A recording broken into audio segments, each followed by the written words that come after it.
6 au 9 octobre 2011 se tenait la 6e édition d'Igromir, la grande convention russe du jeu vidéo.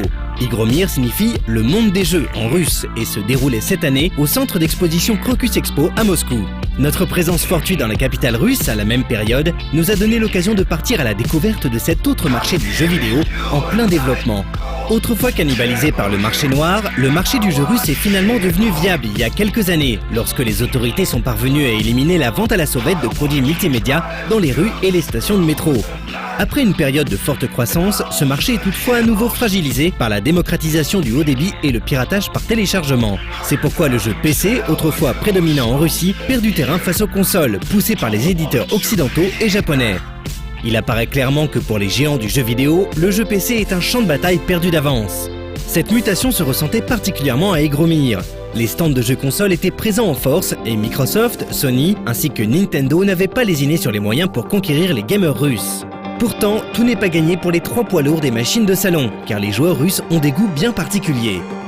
Ainsi, le stand Nintendo, malgré sa taille imposante et sa véritable armée d'hôtes et d'hôtesses, semblait boudé par le public, celui-ci préférant nettement les stands mettant en avant des soldats en tenue kaki armés de fusils d'assaut, de préférence de fabrication locale.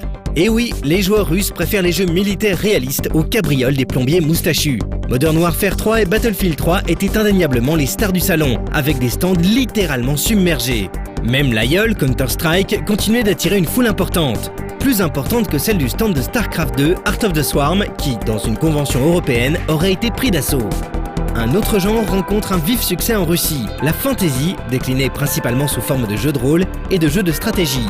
Un journaliste russe rencontré sur place se lamentait d'ailleurs du fait que ses compatriotes soient prêts à acheter n'importe quoi du moment que la couverture représente un homme en treillis ou une bimbo elfique en bikini côte de maille.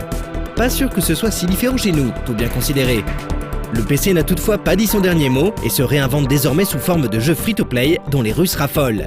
Les éditeurs de jeux locaux avaient tous leur free-to-play à présenter. World of Tanks de Wargaming.net annonçait sa déclinaison prochaine en World of Airplanes et World of Battleships, tandis qu'un autre éditeur, Nival, avait sorti la grosse artillerie pour promouvoir son prochain titre, Prime World. One C Company était également présent avec ses titres phares comme la nouvelle extension de King's Bounty.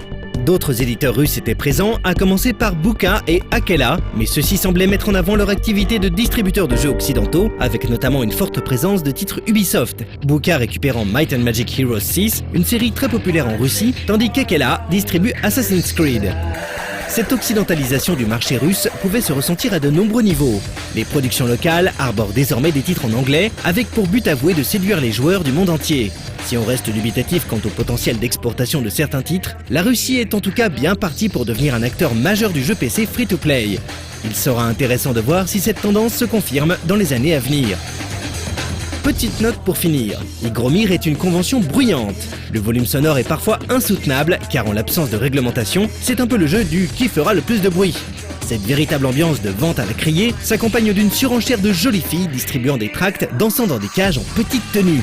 Et pourtant, malgré la présence de nombreuses boss babes court-vêtues, tout le monde s'accordait à dire que cette édition d'Igromir était plus sage et familiale que les précédentes, où il arrivait apparemment que les boss babes ne soient pas vêtues du tout.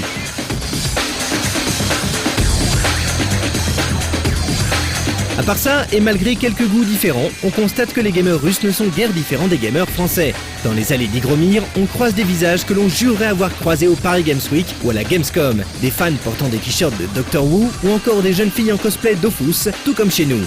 Bref, c'est comme si la culture geek abolissait les frontières. Ah, c'est beau.